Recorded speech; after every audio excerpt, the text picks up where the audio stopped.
మీరు ఏ కష్టాల్లో ఉన్నవారైనా, ప్రతి చిన్న విషయానికి భయపడేవారైనా, మన ఇంట్లో చెడు శక్తుల వల్ల పనులు ఆగిపోతున్నాయేమో అని అనుకునేవారైనా, అలాగే ఈ రోజుల్లో స్టూడెంట్స్కి జాబ్స్ రావడం చాలా కష్టం అయిపోయింది. స్కిల్స్ ఉన్నా సరే అవకాశాలు రావట్లేదు. అలాంటి వారు అందరూ తప్పకుండా ఈ కథ వినండి. ఈ రోజు నేను చెప్పిన విధంగా హనుమంతుడికి పూజ చేస్తే మీరు అనుకున్న కోరికలన్నీ నెరవేరుతాయి. మీరే చాలా ఫాస్ట్ గా రిజల్ట్స్ చూస్తారు. ఈ వీడియోని అస్సలు స్కిప్ చేయకండి, పూర్తిగా చూడండి. అలాగే మన ఛానల్లో శ్రీరామనవమి వీడియో కూడా ఉంది, అది కూడా ఈ రోజే తప్పకుండా వినండి. ఎందుకంటే హనుమంతుడికి చాలా ఇష్టమైంది రామనామమే. రామనామం ఎక్కడ ఉంటుందో అక్కడ హనుమంతుడు తప్పకుండా ఉంటాడు. ఆ వీడియోలో సీతారాముల కథ మరియు వారికి ఎలా పూజ చేయాలో కూడా వివరంగా చెప్పాను, కాబట్టి అది కూడా తప్పకుండా చూడండి.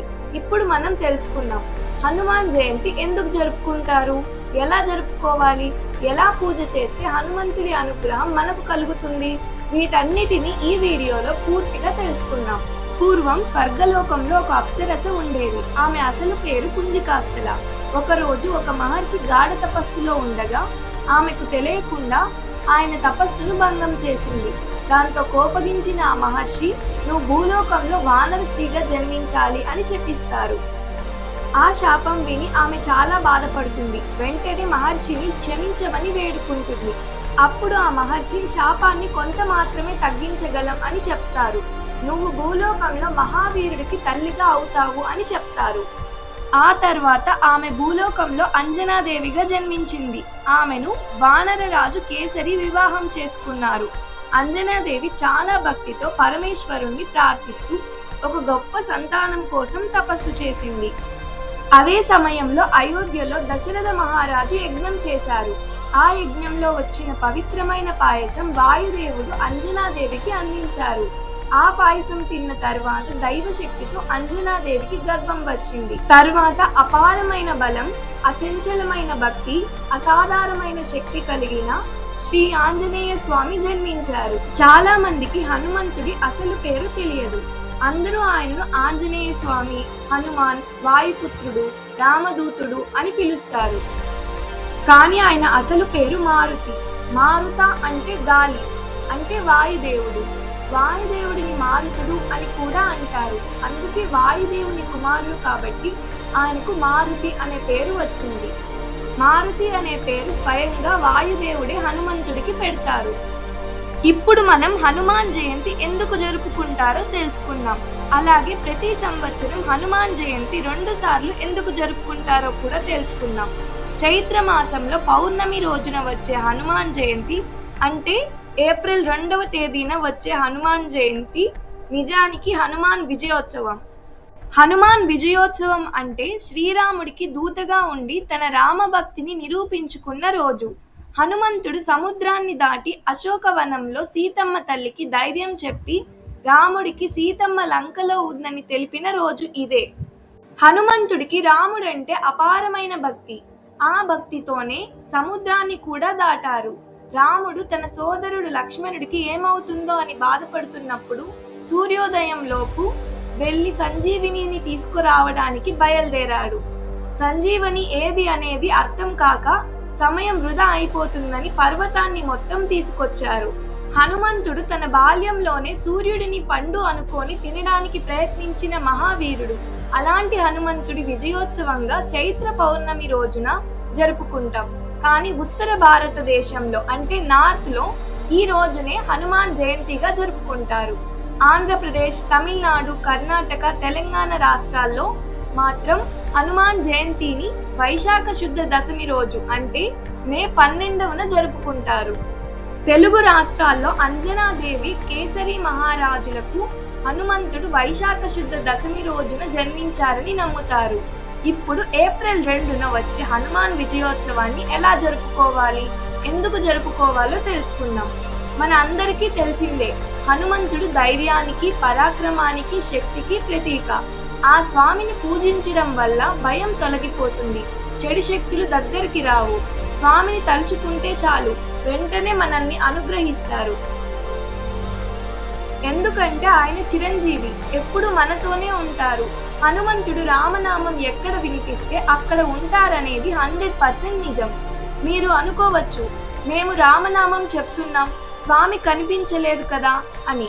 గాలి మనకు కనిపిస్తుందా? ఆక్సిజన్ లేకపోతే మనం బ్రతకలేం, కానీ దాన్ని చూపించగలమా? అలాగే హనుమంతుడు కూడా వాయుపుత్రుడు, గాలిలా ఉంటారు. రూపం కనిపించకపోయినా ఆయన ఉనికిని మనం రామనామంతో ఖచ్చితంగా అనుభవించవచ్చు. స్వామి అనుగ్రహం ఉంటే ఎలాంటి కష్టమైనా సులభంగా పరిష్కారం అవుతుంది. మీకు ఉద్యోగ సమస్యలు ఉన్నాయా?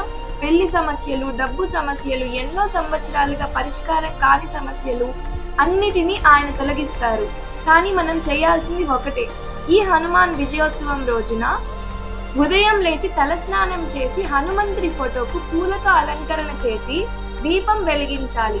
నైవేద్యంగా పానకం, వడపప్పు, చలివిడి, అట్టిపండ్లు వీటిలో ఏదో ఒకటి పెట్టాలి.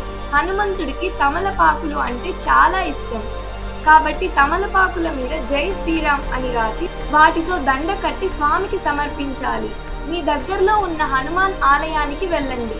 హనుమంతుడికి శ్రీరాముడు అంటే చాలా ఇష్టం. జై హనుమాన్ అంటే కాస్త ఆలస్యంగా రావచ్చు, కానీ జై శ్రీరామ్ అంటే వెంటనే వచ్చేస్తారు. కాబట్టి మీ కోరికలు త్వరగా నెరవేరాలంటే ఈ రోజు మొత్తం రామనామం జపం చేయండి.